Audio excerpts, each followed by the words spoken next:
entertainment and review with Wines Direct, breaking the mould of traditional wine retailers with their own unique flair, genuine passion and enthusiasm. winesdirect.ie. Enjoy alcohol responsibly. I doubt if you're not a regular listener, we typically spend a lot of time focusing on wines and unusual choices, and I have a feeling today Formula One just might overshadow the 100%. wines. But don't drink and drive. Oh, absolutely not. Absolutely not. So, good morning, Will. It's great to see you. And it's you. Fantastic. Usually my job here of any monthly kind of visit is to talk about wine, but I found out that we're going to talk about Drive to Survive. I'm a 100% huge Formula One fan. I adore Max Verstappen and how arrogant he is. I really love the whole saga that has happened between Christian Horner and the fact that the Austrians have tried to oust him and that he's more involved with the Thai part of Red Bull as well. I was far more interested to know that he was going out with Jerry Halliwell. Oh yeah, he is. He is. But there's also been speculation, which I am not endorsing speculation of what has come out in the media of what he could have or may or may not have done. But it's very, very interesting. It is hugely dramatic. Formula One is this great sport that has a whole load of people who walk around, look at you straight in the eye, shake your hand and stab you in the side. It is amazing drama. If anybody loved Coronation Street or something like this, this is Coronation Street on acid multiplied by 1,000. It is a brilliant sport. Are you even paid by the producers? It sounds like it. I was about to say how you really feel. Yeah. And then there's my brother who looks at me, rolls his eyes and go, Yeah. you disappoint me. So, By the way, those are the voices of Gavin and Gareth Keogh from Wines Direct. And Lynn Berry has been substituted by Shannon Fogarty of Midlands 103 fame to... I was about to say review the Formula One series on Netflix, but I have a feeling you're not going to be saying very much about this at all. Oh, I'm very into Formula One, but I think I should let Gavin take over because he's definitely the expert here. Well, as is tradition, what's going to wash down while we indulge in Formula One? So we're going to northeast Italy. We're going to Friuli. This is where the home Pinot Grigio is. Now, the first wine we actually have is a Pinot Grigio done by the San Simone family, but it's called Ramato. It's actually done the traditional method. It's actually a little bit of skin contact with it, so it's called Ramato is rusty. Okay, so it's just a little do bit me a orange. favour, by the way. Hold up to the camera the bottle. yes, it's a slightly unusual bottle as well. As a wine bottle, it is unusual. It's more shaped like a Bailey's bottle. Yeah, that's correct. And again, this is traditionally what they used to have in Friuli. As a Pinot Grigio, and the reason why they used skin contact was it was a way to stabilise the wine to actually make it last a little bit longer. So it actually is. Pinot Grigio can be seen as maybe just one of those grapes, but like this is how they used to drink it there. It's actually one of my favourite wines. It's made by the San Simone family. It's two sisters and a brother. Antonio is the winemaker, the brother, and the two sisters run the business. I gotta love him. He stays as much as he can out in the vineyard, I said, just with this wine, it's just a little bit orange because people have heard of orange wines. Orange wines are essentially white wines, but with skin contact. Generally, you don't have skin contact with white wines, and but there's just a slight bit of a blush here.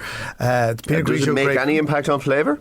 It does. It definitely does. It makes it a little bit more savoury, because Pinot Grigio can be quite almost light and light and zesty, while this is a bit more body and a little bit more savouriness. And actually, saying it's much more food wine, but I'd have it with anything. Yeah, like this is like it's rich. It really is. Like Pinot Grigio, as Gareth says, really, really, really light.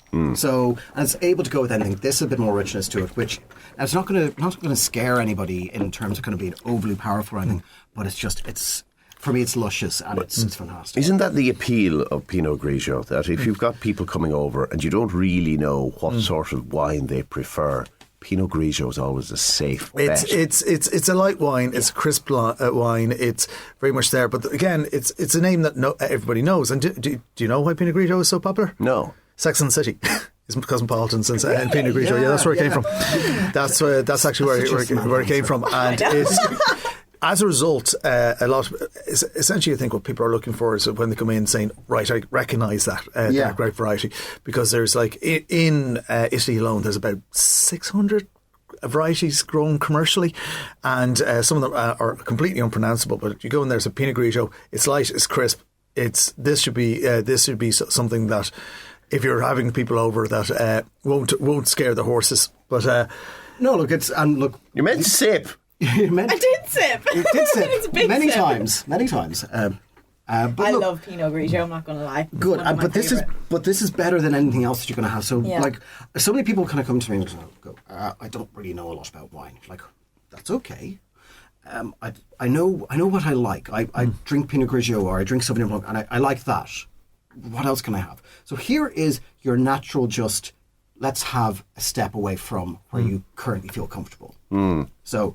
Now, maybe just because I've switched from coffee to Pinot Grigio, which is not recommended, but there was an initial sharpness. Yeah. It's the sharpness. It's again very very important to what you drink just before, because a coffee will actually bring up the acidity receptacles, for want of a better word, on it. Everything tastes a bit more acidic once you have coffee. So it's, in theory, you shouldn't be drinking coffee before wine tastings and everything of 3 hours. I always do, but you just always have to expect that the first time. And look, that's the same thing. It's the same thing. Like, for example, if you decided to have a piece of chocolate with this, it would taste bitter, because there's so much sweetness in your mouth, and that's why you have sweet wine with sweet things, and so that's kind of how that happens. So that's kind of why. Yeah. So I was just going back before we go back to Formula One, and Absolutely, that'll be the end of the programme. It's so this Pinot Grigio from San Simone, colour matto, colour rusty. It's skin contact, a little bit of skin contact, which was the way to stabilise it. So it is a little. It's not orange, but there's a little bit of blush to it, and is a little bit more savoury, and has, as Gavin said, a lot more richness, a lot more depth, a lot more. It's more medium bodied than light. So, price point then, considering it's a very popular grape. €17 in our shops in Mullingar and in Athlone. They're the winemakers of the month as well. And I'm sure if you talk nicely to the lovely Ian in Athlone or the lovely Eamon in Mullingar, it might even be open for tasting. And plug, guys, it is Mother's Day this weekend. Need to panic. This is your warning that Mother's Day is happening. You need to start buying something. And what better could you buy than a lovely bottle of Vermata? By the way, have you another wine from the same maker there? I have another one here. So the second wine that we have, this is one of my favourite wines of all time. The reason being, this is different. So this is Sugano from San Simone, from the same producer. So they're both so San Simone are the winemakers of the month this month with us. And Sugano is a Cabernet Franc. Cabernet Franc is not native of the region itself, but it grows really well. It's really herbaceous and different. I love to have this now. I wouldn't put it as something to have as a wedding wine or to kind of the big groups or anything like that. This is one that's going to make you go, oh, that's a bit different, but in a very good way. So not in a Marmite way. No, not in a Marmite. It's a real steak wine. Yeah, for me, it's a huge steak wine. Have you had Cabernet Franc before? Do you know what? I'm usually not a big red, but I haven't given red a proper try to say whether I like it's it okay. or not. You're amongst friends here. It's Thank fine. you. You're still at that age where you drink wine for the sake of drinking. Red is to be experienced with food, and particularly with steak. Thank you. And by the way, don't feel the need to pour it down the bucket. No, for this We will happily empty. So I will. For me, with this wine, the way that I always kind of put it is, so much wine, as you kind of said about Pinot Grigio, it can be, I'm just having something to have something in the house for when people come over. I like to have a bottle of this in my house, so that when I am pouring red wine, we're kind of having a bit of a chat, I'll open this, not say anything, and I'll pour you a glass, and instantly be like, what is that? And it gets an instant reaction from this wine. That's what I love about it. It is a big meaty steak wine. There's lots of herbs to it. And can I ask, as a Pinot Grigio drinker and as somebody who doesn't normally drink red wine, what do you actually think of that? Like, I suppose on the nose, it's quite herbaceous. It's very. It tastes very nice as well, because I think the red wine that I've had before would have been bitter. Yeah. This is actually. So the bitterness comes from what is referred to as tannins. So tannins come from skin contact. It's that drying on the side of your mouth that you get. Like if you drink cold tea, you get that instant thing there. That's tannin. So tannin is dissolved by protein, and protein dissolves tannin. So if you have something that's highly tannic, you need to eat, meat or cheese with it in order for that to work. So when somebody says, "Oh, that's quite tannic," eat a piece of cheese and drink the same thing, I and suppose it disappears. with this wine, especially with Cabernet Franc, you get sort of very firm, sort of dryness just at the top of the gums and everything else. That's why you just have it with a bit of cheese, bit of steak is absolutely perfect with it. Yeah. You'll just dissolve them and just have a lovely juicy wine at the end. Yeah, it is different. Yeah. It's not peppery in the way that a Shiraz would be. No.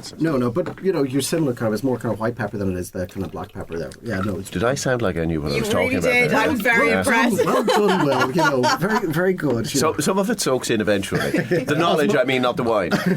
Both sometimes, I think. But yes, look, for me, it's one of my favourite wines, and it was only when we started actually this month we're using San Simone as the winemakers of the month, as we always kind of feature a winemaker each month. I went, God, it's been a long time actually since I've drunk this myself. I went, that's fantastic, and it's never disappointed. It's still kind of back to one of our favourites there. All right, we're going to take a quick pause for the cause, and then we're going to talk Formula One. In theory, the show ends at 12. In practice, who knows?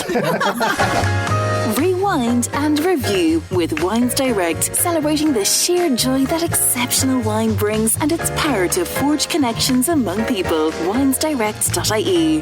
Enjoy alcohol responsibly. Shannon Fogarty, you are officially the reviewer today. I'm excited. We'll see if that works in practice. I will critique your review. All right. What are we talking about first? Wow. I'm feeling very judged right now. I'm not gonna No, lie. you're fine. So we're talking about Formula One. We're talking about Drive to Survive Season 6. By the way, this is going since 2019, but for anybody who hasn't checked it out, what's the basic premise? It basically follows the Formula One drivers and their teams and team principals around. And it's what I like about it is you get to actually meet the drivers and get to know them. An insight into them, which is what I really like, and how they're feeling during the races. Obviously, we all see the races and we see how they go and who wins, but you get an insight into them actually driving and what they're feeling, what they say when they don't win, what happens when they crash. You can see inside the car. So it's very interesting from that point of view. And you're happy it's authentic? Yes. Well, yeah, I hope it's not In the authentic, sense then that, I'm very... is there a performance for the camera? Are there some I don't think so. interactions that are staged? I wouldn't say that. Well, what is that? Oh, I didn't like that crash that you took at 100 kilometres an hour. Can you do it again, please? Well, no. You know the one that basically put you in a neck brace. Can we do that again? Look, it is very, very interesting. So a couple of key things that happened in the last season, in Season 6, Drive to Survive, and what has happened in the last couple of months. One has been the issues within Red Bull. Two has been Gunther Stein from Haas got fired by Gene, who he's always on the phone to. Number 3, Lewis Hamilton has signed for Ferrari after he disingenuously signed an extension contract with Toto Wolff and with Mercedes, but because the Mercedes car is so bad, he's now going to go and cry in a Ferrari instead of crying in a Mercedes. I'm not a Hamilton fan at all. He just complains way too much. You couldn't tell. No, so when you I look like Hamilton because he wasn't a rich boy. He really came up from.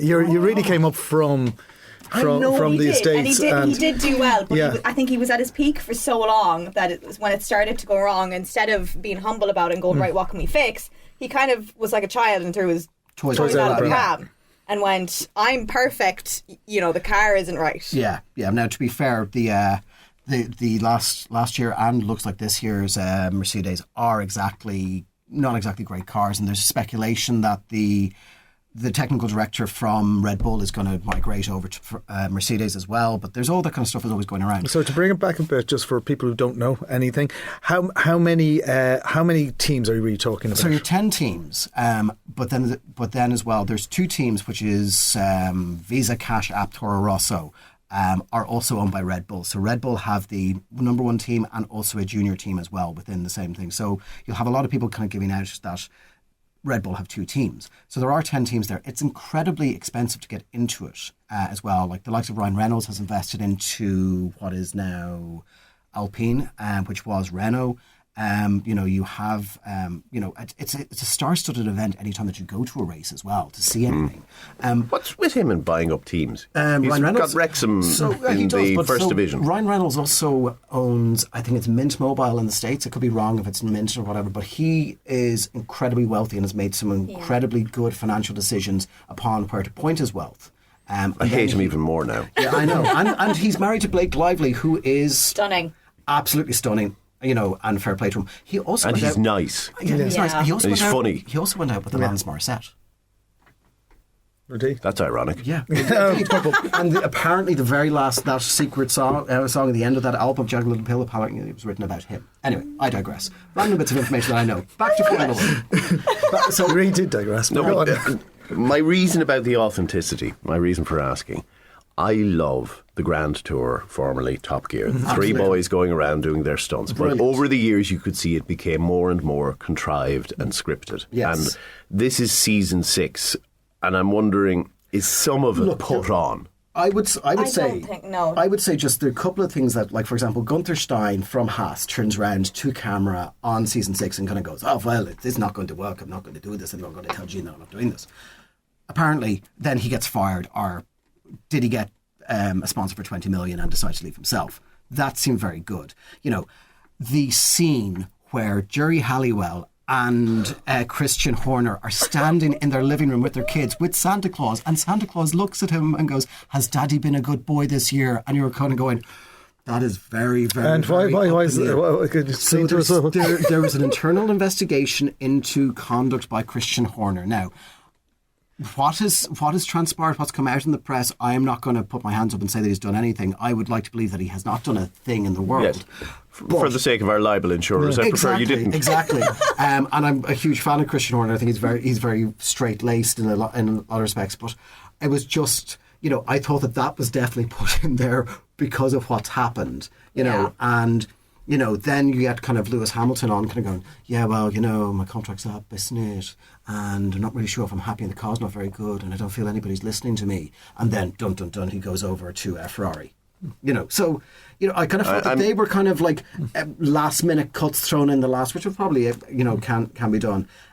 It is edited very well. It is. And it's edited very TV. well. Yeah, no, it is very good. Final question on it. So I haven't seen the first 5 seasons.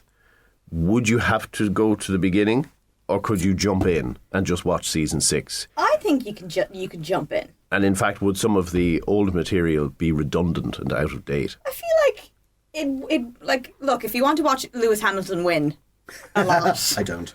And obviously go back and watch 1 to 4, 3. But you don't have to go from season 1. Because they kind of do little backstories. If someone has changed, they kind of go through, they've been with this and now they're here and this is what happened. So you can just dive into season 6, I think.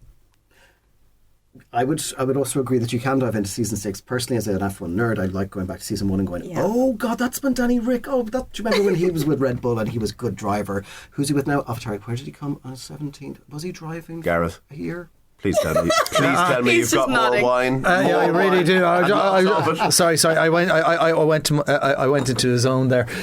Right. Yes, we do. Absolutely. Yeah. So we've got Rafosco. We're going to start again. San Simone. Rafosco is a native grape from Fuili. What the great thing about this is that this actually used to be their Reserva vineyards, and they've actually all basically put all the vines into one. So really, I'm going to ask a really stupid question. Sorry. Yeah. I've often seen the term Reserva. Very good question. What does it mean? It depends on where you are. In Spain, it is. It basically means that it has to be at least like for Rioja and stuff like that, 24 months in oak, and then 24 months in bottle. It's about aging. Generally speaking, it doesn't mean anything. It's just something that they can actually put. It's not a protective term. So Reserva basically means, oh, they're better vines, or they're better grapes, or they're better juice, or they're better. But it's down to individually. At €1 or €2 per bottle. Definitely, without a doubt. Without a doubt. But this was actually their step up of their vines, and they've now amalgamated them. So they don't have Reserva anymore. They just have one label for the Fosco. And for me, it's a lot better. Now, for those of you who like lower alcohol wines, this is about 12.5%, 13% alcohol. So it's lower red, but it still has, and instead of having like the last wine that we had, which you definitely needed with meat or something like that, it's quite tannic. It's a little bit tannic, like that dryness around the gums. This is actually more fresh. So it's lighter, it's juicier. This is more. We're going to summer, so a light summer drinking wine. What did you say? More pungent. It's more pungent. Like it smells. There's more aromas. Yeah, like there's a bit of spice in there. There's definitely sort of like a bit of blackcurrant, a bit of strawberry, tiny bit of maybe red berry in there. But even when you look at it, if you were to compare the two, even the colours of the two wines when they actually came up, this is actually a lighter grape. I was going to say, There's a lighter colour. This is a bit lighter than the last. And generally speaking, when you actually see something that's lighter, that means it's going to be lower in tannins. And the reason being is it means contact with the skin or the thickness of the skin was thinner. As a result, the colour is where you get from the skins, which means, generally speaking, there's going to be less tannins. Now, look, when you're smelling that as well, think about kind of when you're smelling wine and kind of you're getting all of the fruit and all the rest of it. The further south you go towards the equator, the warmer it's going to be. So the warmer it's going to be, the more sunshine, the more fruit, the more ripeness that you're going to get.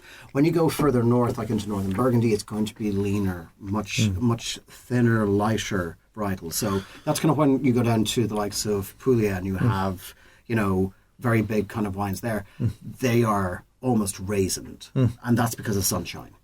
Which then also translates. And the question is, are they going to be continuing to be growing grapes in there in 20 years' time because it's gotten too hot? Yeah. We're actually starting to find in some areas that they're actually growing grape varieties that they didn't grow before. They couldn't ripen properly. Yeah. And now that now they are, for example, they're growing Malbec was, for example, a blending grape in Bordeaux.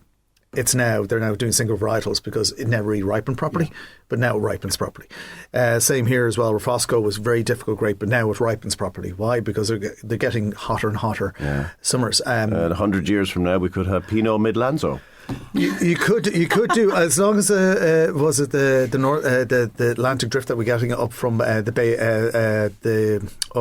down from Mexico the Gulf Bay, Stream. Gulf Stream. Yeah. There we go. Gulf Stream. There's if not, concern that it's starting to weaken. And we'll drop 15 degrees of temperature. Well, that'll solve some problems. Yeah, it will. It will indeed. But if you look at the Labrador currents coming down, so that is the thing that really should be influencing how cold we are. Like if you look at latitude, longitude of where we are, and everything's under snow, and we're kind of there going, how are you? We're the same latitude as Minsk. Yeah. So we should have we should be very cold. we should have a meter of ice on the canal here. Yeah, well, thankfully we've central heating this morning. Absolutely. Can I ask a bit of a silly question? Yeah. Does altitude? Yes. Sorry, that's another thing. Yeah, this is actually high altitude wine.